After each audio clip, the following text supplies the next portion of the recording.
Welcome to Have You Heard with Heather Darling. I'm Heather Darling, and today's guest is Christopher Canarelli. Chris Canarelli is a history and social studies educator, National Review Institute of New York Regional Fellow, and holds an MBA from Rutgers University, where his program included an international residency in Asia, where he spent time in Hong Kong, Vietnam, and Taiwan. In teaching high school social studies, Chris has applied varied teaching methods focusing on the content comprehension, marketing content relevance to student lives, technological integration, networking, and community relations. He's a proponent of constitutional education and readily imparts it within his teaching. Furthermore, he's a policy expert and applies that knowledge to political messaging.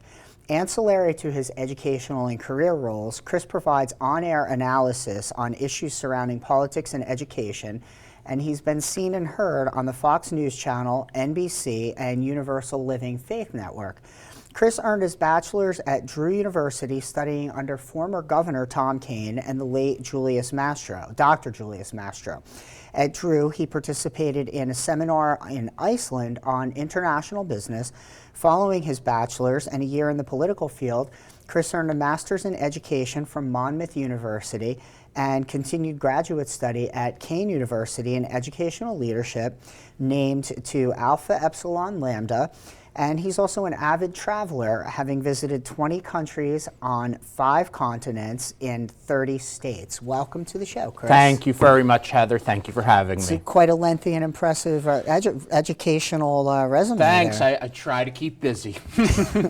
So, when and where did you first gain an interest in studying the Constitution? Okay, so we can go back a very long time for this. We can go all the way back to the bicentennial year of the Constitution, when my parents took me to Washington, D.C., as we did every year, and we ended up going across the mall from where we usually went to the Air and Space Museum to the National Archives. And so displayed in the National Archives is the Constitution, the Declaration of Independence. So it's the original one. And so as the young boy I was, seeing that there, knowing when that was signed 200 years ago at that point, was just kind of an awe thing.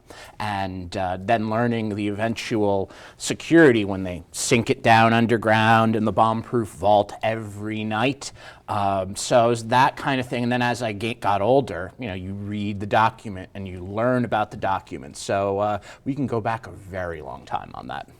So were there any other experiences in your education or lifetime that furthered your interest specifically in studying the Constitution? Yes, so when I was an undergraduate student at Drew University, Tom Kean, who was the president of Drew, former governor of New Jersey, as we know, was also my academic advisor. And Drew's a small school, so he was able to still take that role on as president. So he had a state government seminar. So in that state government seminar, he brought in a lot of speakers. He brought in just various assemblymen, attorneys, media personalities. But one time he took us to Trenton.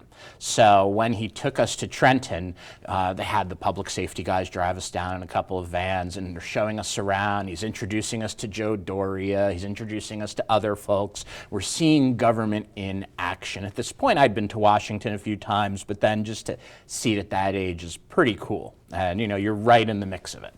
You carry with you a pocket Constitution.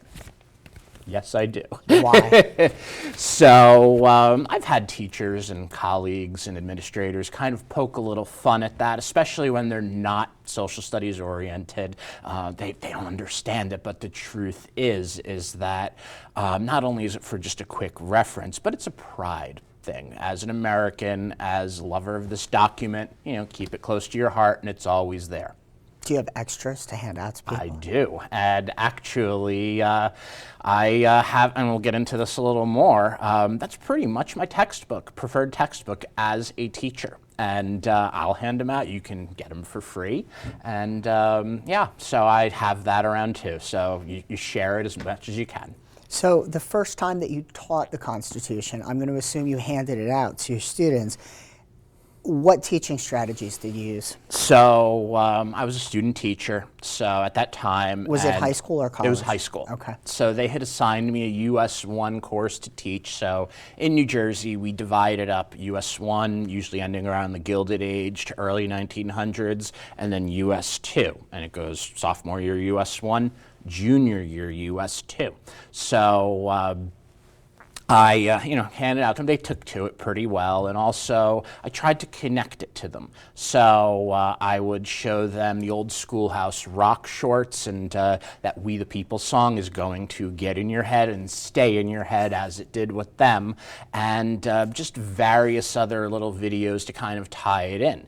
Epcot has Epcot has American Adventure. Magic Kingdom has Hall of Presidents. So when you're studying the executive, you can really go into Hall of Presidents. And then American Adventure, you can tie in with a lot of the American history. It's just a wild show. It's been there since the 80s, and I'm glad they still have it. So I'll even throw in a little Simpsons for them, Homer versus the 18th Amendment, and the Second Amendment episode of The Simpsons. So you try to keep it interesting using sort of everyday life and pop culture. Yes, trying to keep it a little relevant to them and relevant to their lives. Tell me a little bit about primary source documents and their importance in the importance in studying primary source documents in the classroom. Okay, so primary source document is that actual evidence that history occurred. It's a governmental document, as is the Constitution. It's a letter, picture,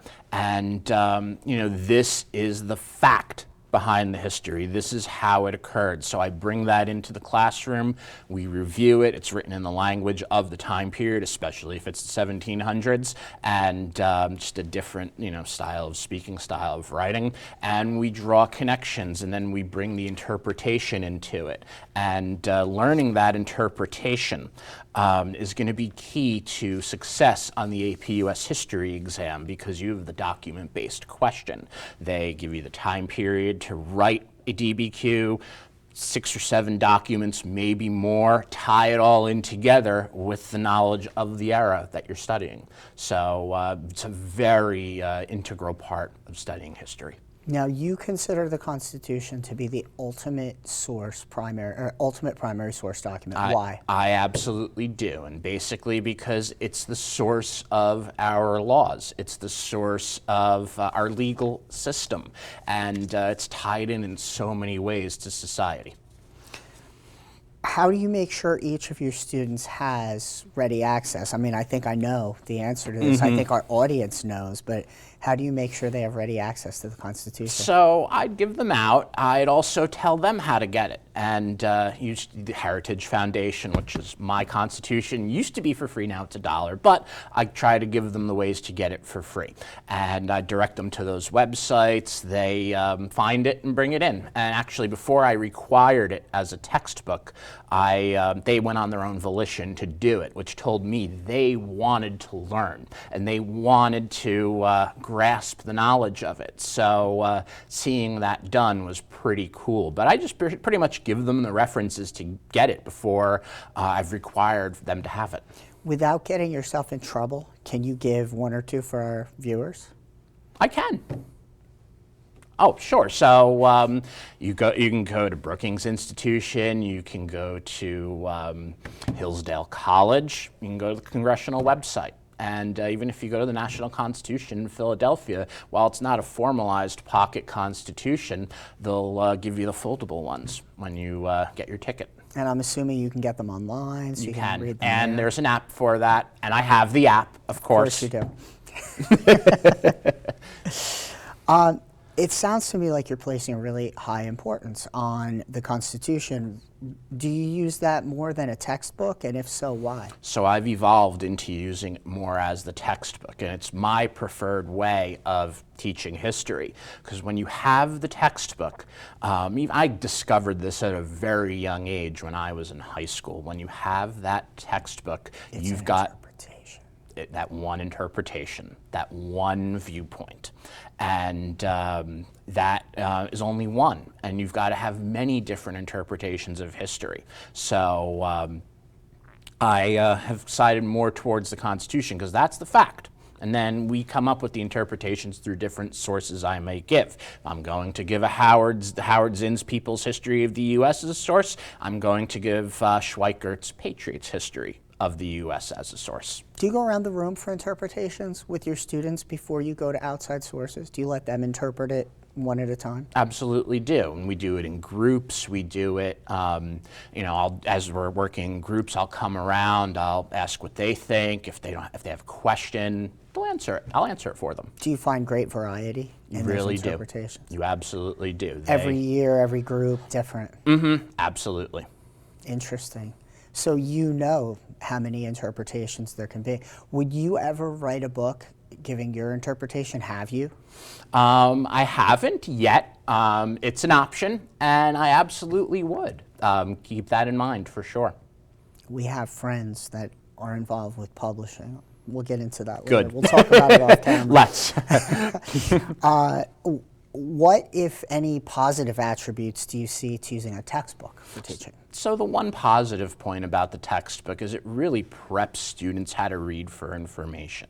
And this helped me as a student of AP US History when I was in high school. We had to take notes and use the headings or the subheadings to kind of give you an idea of what you need. And you can just pull out the important facts and then chunk it up, and you have it for later and you retain it that way. So that information just really helps them to get the content down. Have you ever faced resistance from an administration with regard to the way that you teach? I absolutely have with this. So in larger high schools in New Jersey, they kind of want to homogenize the teaching because the schools are so large. Social studies teachers may have 20 teachers per department. So they want everybody to do it the same. Gets a little boring for the kids. So I can still squeeze in sources here and there, and I have. In New Jersey and surrounding areas, Philadelphia, D.C. isn't that far, we're very rich in history. Do you find a value in field trips for your students? I absolutely do. So Constitution-based, right across the river to Philadelphia, there is a lot. So not only Independence Hall, where the Constitution was debated, where it was ratified, but across Independence Mall on the north side is the National Constitution Center. Absolutely love this museum. You've got We the People, the Freedom Rising show, and it's very Disney quality in its presentation. You have the Signers Hall, and you have the American National Tree, which really comes in handy. So tell me more about the National Tree. So the American National Tree takes 100 significant Americans and shows them and shows the viewer, and it's done interactively, touch screens. It gives a summary of each person. So you'd have Muhammad Ali, and it talks about his case to the U.S. Supreme Court about conscientious objector status. You have Walt Disney and talking about the Copyright Act of 1976. Was actually the Disney copyright's going to come up either this year or next year, so that's pretty soon. And then Thaddeus Stevens and his position in getting the 13th and 14th Amendments passed. So you can spend hours looking at this. How do you bring that into the classroom? So that was the main thing I had them bring in. So I pretty much broke the students up into groups, and I had them do a project on it, a PowerPoint presentation. Build me a PowerPoint on that, give me a presentation, tell me about the person, tell me about the Supreme Court case, and any connections to modern day that we see regarding that individual. And they really learn their skills of oral presentation, research, etc. You mentioned a few things that you use, like pop culture, to make it interesting. What films have you used, if any? So my favorite film to use is Lincoln.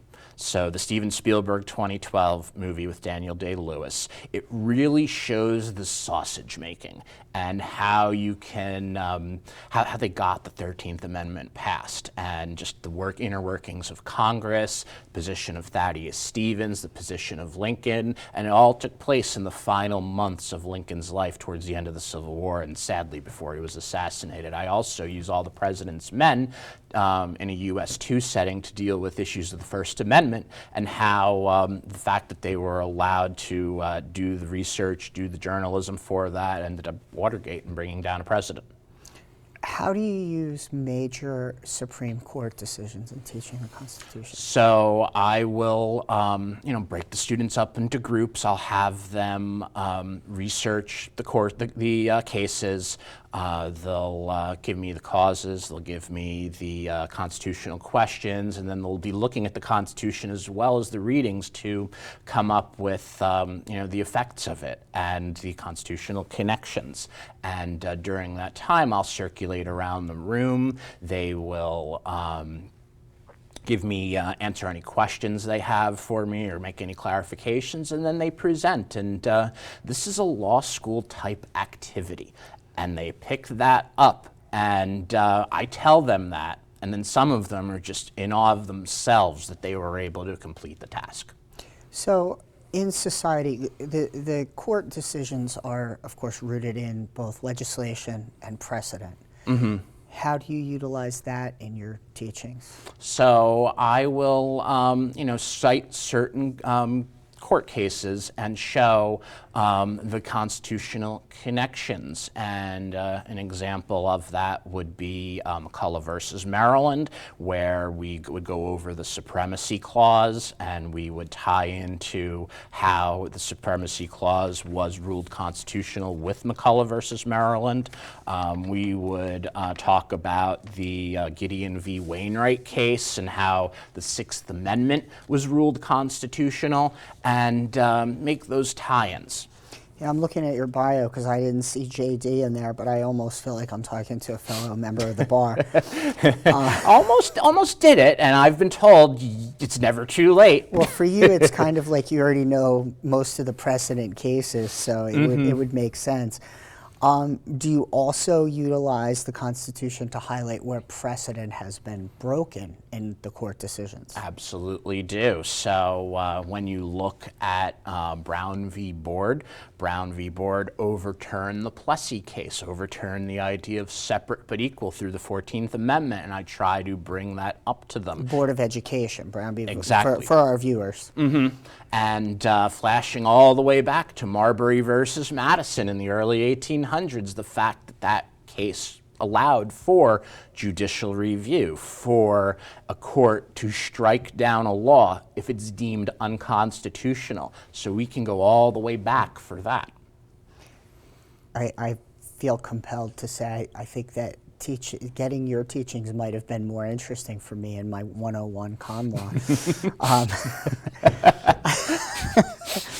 So do you consider the Constitution a unifying document? I absolutely do. So in a time period where we're seeing a lot of different issues tested in education that may make one student feel less than another student, the Constitution levels it out for everybody. It makes everybody feel the same. It makes them feel that they have an equal chance to succeed in life. That we've made changes, we've made evolutions that are good ones, and that's what should be taught. It's pretty much teaching them how to be a good American as well. How is that lost by the media? That's a point that you and I didn't discuss beforehand, but it seems lost in the media. It absolutely does, because frankly, I think the media would like to make some changes to the Constitution, and not just the media, but politicians of whom the media tends to support. And that's why we see a lot of language in change. And I always tell my students, we're not a democracy. We are a representative republic, and I'm going to use that phraseology. It's spelled out in the Constitution what we are. That phraseology allows for different arguments to be pushed and different arguments to be advocated for. And the quote, if you can defend it. Exactly. How do you articulate to your students that studying the Constitution makes them better Americans? So they really need to have a knowledge of basic laws, of their rights as citizens, as non-citizens, and citizens to be. You see those man-on-the-street interviews that Jay Leno perfected years ago. You see Jesse Waters do them on Fox now, and it's scary. to see what some of those people do not know. There used to be a comedy show where they would do that. It's very similar to comedy. And these aren't drunk people in New Orleans like that used to be. No, they really do not know. So you work on that in their younger years to teach them what their rights are, to teach them what their freedoms are. And that's also the beauty of the Constitution. It's not telling Americans what they can't do, it's telling them what they can do, what rights they have, how they can become a leader, because Article 1, Article 2 lists out the duties pretty much of the legislative and the executive. And so you go into that, and at the same time, if they feel their rights are infringed upon, they know where to go to look in the Constitution if they decide to take a litigious step later on. What I think is interesting about what you just said about, with the Constitution and where the rights are, in the last few years it seems that everything's been flipped, and certain rights that were reserved to the people and to the states were taken by federal governments, or reserved to the people were taken by the states on a different level. Can't say smaller level, but on a different level. So have you used that in your teaching examples? Absolutely have. We tie it into some current events. We tie it into, where you see some changes, where the executive may be stronger. You see some examples in the last administration where he was trying to bring it back a little bit as far as the Constitution. And so pretty much since the 2000s, maybe even the 90s, you've seen a push for a stronger executive. So you use the Constitution to kind of show that and make that comparison. What are other skills that students might gain from studying the Constitution? So in education, you have something called the Bloom's taxonomy scale. It starts out on knowledge, makes its way up the pyramid to evaluation, those higher order thinking skills. So you're going to get that. It's going to move up the pyramid from knowing that basic knowledge of what the First Amendment is, of what the 18th Amendment is, and then you're going to get up to the pyramid to evaluate it, to be able to state a position, put a project together as a result of that. It's also going to help oral skills. I know I do a lot of presentations with my students and have them practice it, gain the confidence to talk in front of a crowd, in front of a camera like I'm doing right now, and that really helps them. I even have them read a teleprompter to teach them how to do that. But those items of utilizing those higher order thinking skills, those speaking skills, those analytical skills are really going to help them post-secondary. So you mentioned that you've had a little bit of difficulty from time to time with certain administrations based on your teaching, but once administrations have seen your teaching and the results, have they changed their tune on that? They absolutely have, and I've had administrations where they pretty much are supportive of this. My most recent principal really got behind me on this. He didn't really like the textbook they used. He wanted to put a textbook committee together to make some changes, so he said, do your thing, and that's exactly what I did. And he's a model principal, not just for noticing that, but for letting the teachers teach and not, trying to be, bureaucratic in a way, and just letting them do their jobs that he hired them to do.